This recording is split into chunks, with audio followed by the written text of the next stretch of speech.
Well, hey there kids, it's your good buddy, Uncle Ben. One of my favorite dudes to follow on Instagram is Fractal Axe, because he's all the time posting up sick licks that I can rip off and start incorporating into my own playing. The other day on his page, he made a post about this really cool 5-note sequence that he uses inside of his pentatonic playing. Check this out. So it's pretty sick, right? He then shows you how to play that idea, only slowed down.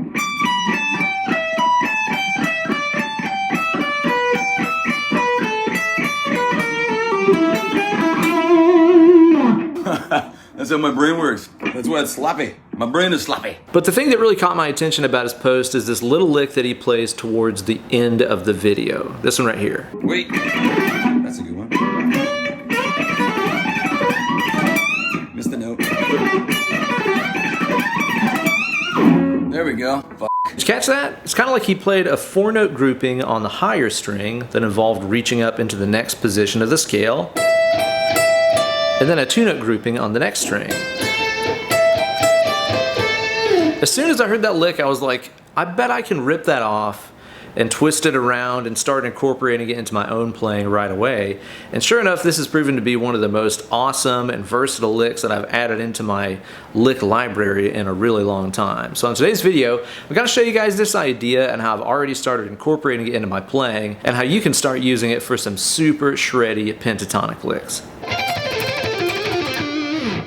As always, this video is brought to you guys by everybody who supports my channel over on my Patreon page at patreon.com/BenEllerGuitars. Sign up today. Even for just $1 a month, you're going to get access to a ton of bonus videos, vlogs, downloadable tabs, as well as access to a community of awesome people just like yourself. This week, everybody who supports my channel, even for just $1 a month, is going to get access to a special bonus video to go along with this one, showing you guys a couple licks in particular that you can start incorporating into your playing to help you master this phrasing concept fast. So don't delay, sign up today.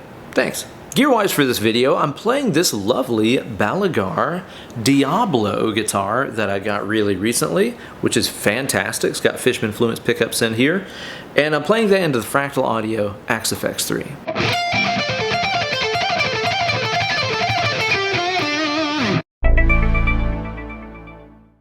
For all these examples, we're going to be in the key of D minor, the saddest of all keys. So that means we're going to be using the D minor pentatonic scale, D, F, G, A, C, D, the D blues scale, D, F, G, A flat, A, C, D, as well as also incorporating a little bit of that Dorian scale, D, E, F, G, A, B, C, D. Okay, let's say I was in that main position there at the 10th fret, right? And I wanted to use this really sick Fractal Axe inspired picking lick.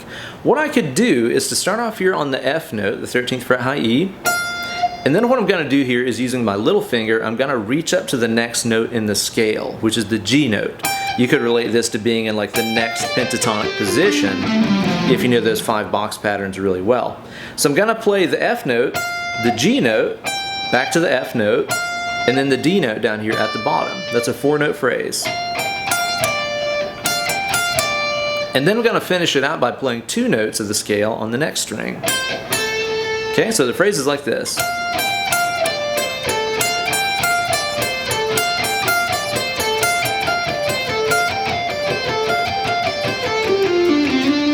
Just kind of a 6-note phrase. 1, 2, 3, 4, 5, 6.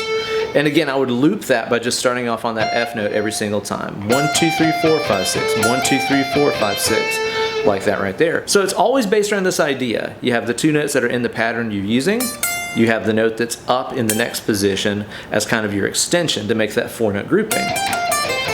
That means if I was like maybe on the B string, I could use that same idea, right? I play the C note, I jump up here to the D note, back to C, A, there's my 4-note grouping, and then I have 2 notes on the G. 1, 2, 3, 4, 5, 6. I could even link those ideas together. So that was 1, 2, 3, 4, 1, 2, 1, 2, 3, 4, 1, 2. It's a cool sounding phrase right away. So you could do this all over the scale, right? If you're using the blues scale, I could think about using the A flat note right there, little more aggressive sound, a little bit more metal, more in that, you know, Zakk Wylde kind of territory. I could even alternate between using the flat 5 and the natural 5.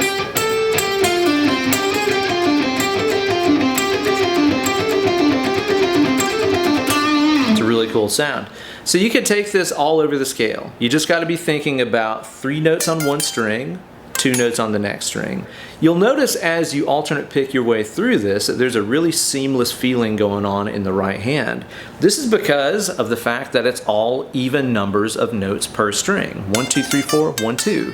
Whenever we alternate pick even numbers of notes per string, that means that our pick is always going to be starting on a downstroke and leaving on an upstroke. So unlike other like repeating licks that you might have tried that are really tricky to pick because they involve you changing strings after upstrokes and downstrokes, this is like a one-way only street, you know? I'm always changing after those upstrokes if I phrase it this way.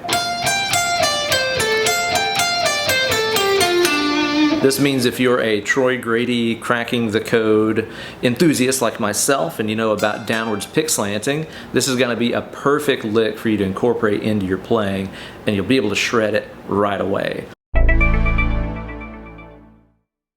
So this would even apply to all the other pentatonic shapes that you might know, right? Let's say I was down a position in the scale. Just remember guys, as you go through this stuff, you can be visualizing this as all the 5, you know, big scale boxes that you learn when you learn the pentatonics. Or you could just be thinking about the notes that are in the scale, D, F, G, A, C, D in this case. Or you could even think intervallically. It's completely up to you. But anyway, I could go down a position in the scale here and have D, F, D, C. And then on the next string, I'd have my A note and my G note right there. I could take that up. And as long as I'm using the notes of the scale, it's going to sound pretty rad. A lot of us that play around in that minor pentatonic and blues scale like to use this shape a lot too, right? Kind of that symmetrical thing on the top 3 strings. That B note is kind of borrowed from that Dorian mode I talked about earlier. It gives us like major Santana vibes, right? So I could also use that in this concept as well and not have to reach up and stretch. This might be a good thing to do if you're playing low on the neck where those stretches aren't really as available. So check it out. I could do something like this. Using that same concept, you got 3 notes, right? Start on the middle one, the high one, the middle one, the low one, and then play 2 notes on the next string. I could do it here, as well as here.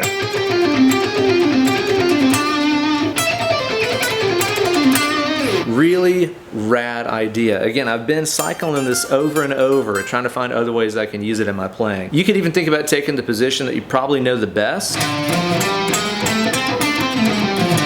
and think about how those first 2 strings would look if they were imported to this root note, this D note right here, right? Same shape, same notes, same intervals, whatever you want to say. And I could think about playing that pattern there. Middle note, starting off on the flat 5 to make it extra gritty, you know? High note, middle note, low note, 2 notes on the next string. That's really cool sounding.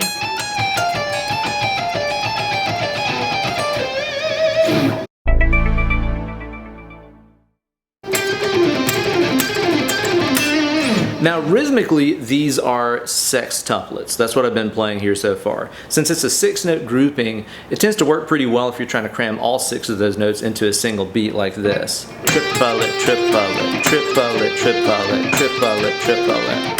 Like that, right?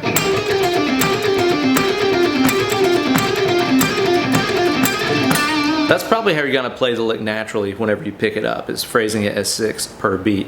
Again, that works really well. Whenever you're doing that, really focus on nailing the crap out of that first note. Really lean into that first note of every phrase. I'm focusing on it. I'm picking it really hard to draw attention to it. Whenever I play that phrase on loop like that, I'm honestly not thinking about the other 5 notes. I'm really only feeling that one every time. you know? So whenever I play that lick, I'm not concentrating on the other 5 notes. I'm just thinking about the very first one at the top of the grouping. And by emphasizing that with my picking, it's gonna get a really aggressive and dynamic sound that's like a lot cooler than if every note was picked with the same velocity. So whatever position you're in, give that first note a lot extra attention, and it's gonna sound and feel a whole lot better.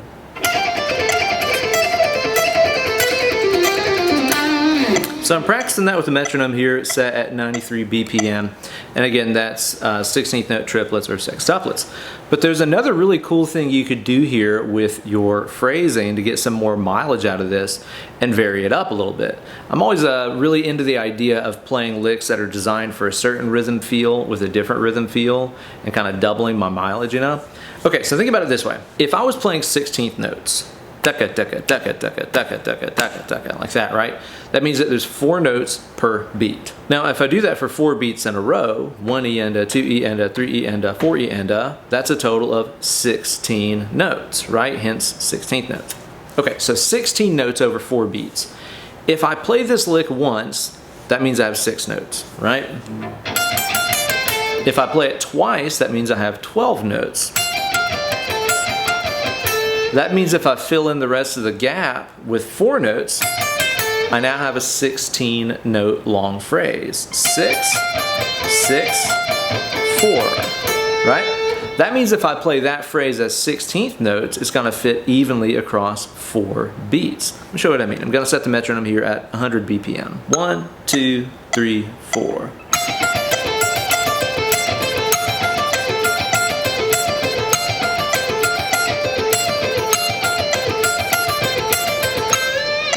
So again, that is the 6th phrase, the 6th phrase, and then a 4 phrase, more like your typical repeating Zakk Wylde or Neil Schon kind of lick there at the end to even it out to 16 notes total. So I could do that anywhere in this pattern, right? We were kind of messing around with that blues scale one earlier. 1, 2, 3, 4. Just add down a 4-note phrase there at the end. 2, 3, 4.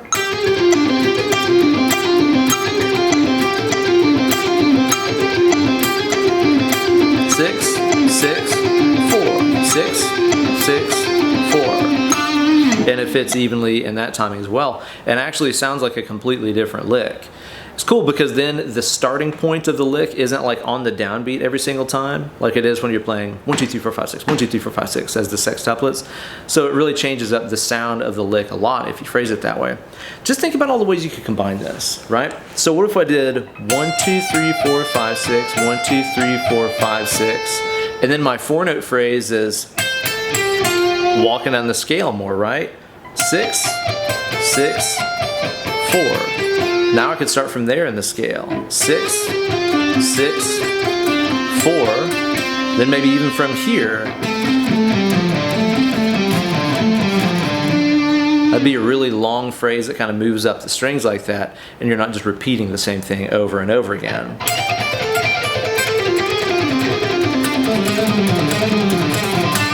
That's a really cool sound, kind of tumbling through the scale pattern like that. The sky's the limit. What if you did 6, 4, 6, right? 1, 2, 3, 4, 5, 6, 1, 2, 3, 4, 1, 2, 3, 4, 5, 6. That still gives us 16 notes, so it's going to fit over a measure of 4. 6, 4, 6.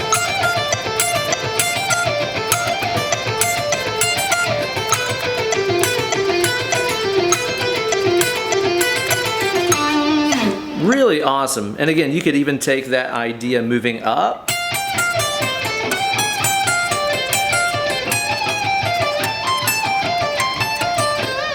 Something like that. You could get all kinds of cool ideas moving around there. The sky's the limit, and this is really what I want you guys to get out of this lesson, other than just a cool lick that I pilfered from Phil. Whenever you learn something from another player, don't just repeat it exactly as you heard it. What's the point then, right? Because then you're just playing somebody else's lick. I hear people all the time that just note for note rip off other people's licks, and I hate to say, but we can all tell. Whenever you hear somebody play that Stevie Ray Vaughan lick note for note, yeah, everybody knows that's a Stevie lick, or an Eric Johnson lick, or a Michael Schenker lick, whatever. Whenever you learn something from another player, try to become a creative thief, okay? I put out a video a couple months ago about like kind of ripping off ideas from other players and repurposing them into something entirely your own. Do that with your playing, guys. Do that with your playing. Again, I don't see that as like a lick I can play in the minor pentatonic scale so I can sound like Phil X. I don't see it that way. I see this as a pattern I can exploit anytime that I happen to find myself playing a grouping that has 3 notes on one string and 2 notes on another string. So like as an example of that, let's say I wanted like a G Lydian kind of sound, right? With that kind of like G major 7, kind of Simpsons-y kind of sound, right? I could have a G kind of Lydian arpeggio that has 7th root, 3rd, sharp 4, 5, like that. And what do you know, that pattern generated 3 notes and 2 notes on the next string.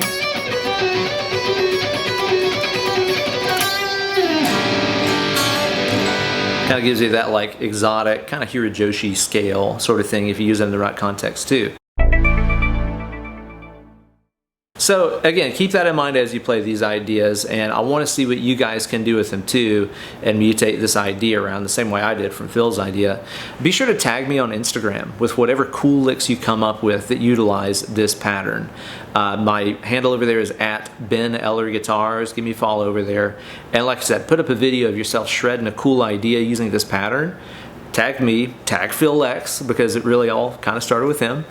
And that way we can hear what it is that you come up with using this phrasing idea. Again, I'm addicted to it. I'm like on fire trying to figure out all kinds of ways I can use this phrasing concept. So hopefully you guys will get some good mileage out of it as well.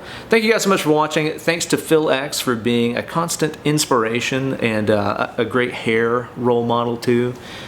Phil's a freaking awesome dude. And thank you guys again for watching the video. Be sure to like this video, subscribe to the channel, ring the bell for notifications. You guys know what to do. And support the channel over on Patreon page. Like I said, you're getting bonus stuff to go along with it this week. So sign up today, even for just $1 a month, and you're going to get access to that stuff as well. Good luck, everybody. Have fun with this one. Get away from your mobile device and go start playing some guitar, guys. Let's click it. More picking.